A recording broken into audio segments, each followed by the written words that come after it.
High বন্ধুরা, তোমরা হয়তো ভাবছো অনেকদিন কেন চৈকে নিয়ে আসিনি।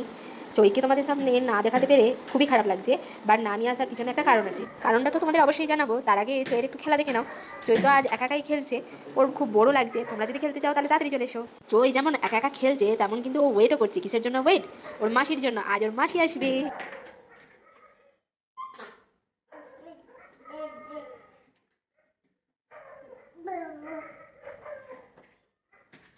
তোমরা কি জানো চৈয়ের 10 মাস কমপ্লিট হতে আর 6 দিন বাকি? তাহলে কমেন্ট করে বলো তো চৈয়ের ডেট অফ বার্থ কত?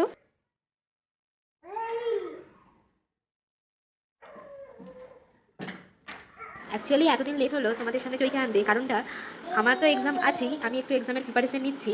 তার সাথে সাথে চৈ একটু পড়ে গিয়ে ওর কপালটা ফেটে গেছিলো, তার জন্যই তোমাদের সাথে অনেকদিন পরেই দেখা হলো। আর তোমাদের চৈ খুবই শান্ত, মামা মেয়ের এক্সাম আছে বলে চুপচাপ চেয়ারের মধ্যে একা একাই খেলা করছে। যাই হোক, অনেকদিন বাদে দেখা হয়ে চৈয়েরও ভালো লাগছে, তোমাদেরও নিশ্চয়ই ভালো লাগছে। আজকের মতন বাই বাই, দেখা হচ্ছে নেক্সট ভিডিওতে, সঙ্গে থেকো।